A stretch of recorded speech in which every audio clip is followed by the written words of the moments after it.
Hi there, my name's Mimi and this is my The Flash Season 1 Episode 10, Revenge of the Rogues, and Episode 11, The Sound and the Fury reaction video.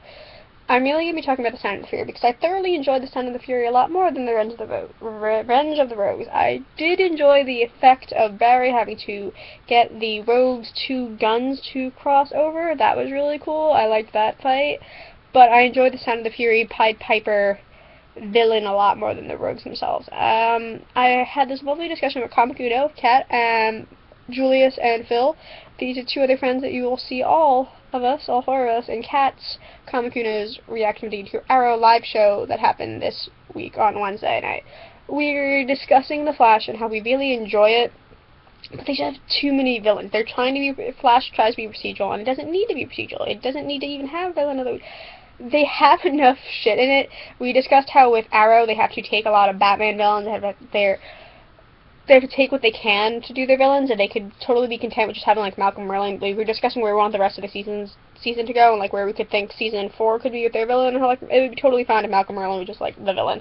At least that was my opinion on it. They were listing all these awesome other villains that would be really cool to have in it. Well, with the Flash, it's kind of like they just had this vault of villains, and they were like, have a buffet, take what you want. And then Phil made it kind of like they're just a dartboard. Like, they're probably just a dartboard villains. Like, this week's this one. Like, no, Flash, you have a lot of villains. You have that gorilla guy that they'll eventually touch upon. You still have Stone locked up again, which I really like. The Stone, Rockwell, like, that villain, the high school bully dude. You still have the Rogues going on. They have a lot of villains that they don't need this many all in the same time. Like, they could have just killed them off and not even have, like, they don't need this many. But Pied Piper was cool because he brought an interesting dynamic with Wells, because it's like, hey, motherfucker, I know who you are, and I know what you're making, and everyone's like, what, you're lying to us? And I'm like, yeah, he's fucking lying.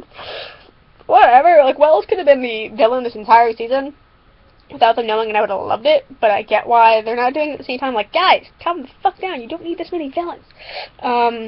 Pied Piper was cool though because he was the protege. He brought in a dynamic for Cisco and Caitlin that we haven't seen because we haven't seen so far, because Cisco got to be jealous and annoyed because the Pied Piper's a dick and he got to bother Caitlin, and I'm excited to see if they'll ever make Caitlin a villain, hopefully sometime next season. Like, we can't have her be a villain now. Like, Q&A, stop it.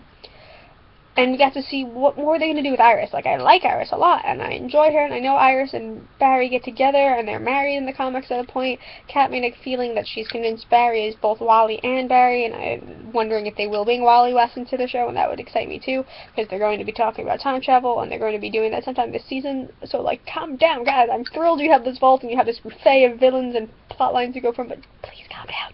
Please. I enjoy Flash a lot. I love the lightheartedness of it. I even love their darkness, too, when they have darkness, that is.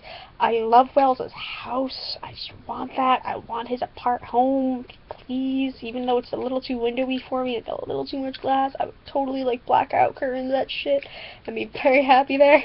I don't know, I just thoroughly enjoy The Flash, and I'm very happy the show exists, and I think Grant Gustin does a great job, and I think the cast does very good. With Arrow, I liked the fan service, obviously, from the start, and I really enjoyed Felicity, and I liked Diggle, but it took a while for them to really have their dynamic, because they were slowly forming together, while at least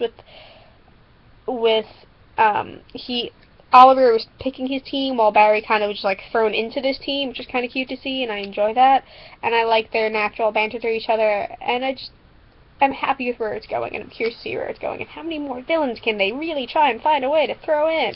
Guess we'll find out, guys. This is my Flash reactions to episodes 10 and 11. Thank you.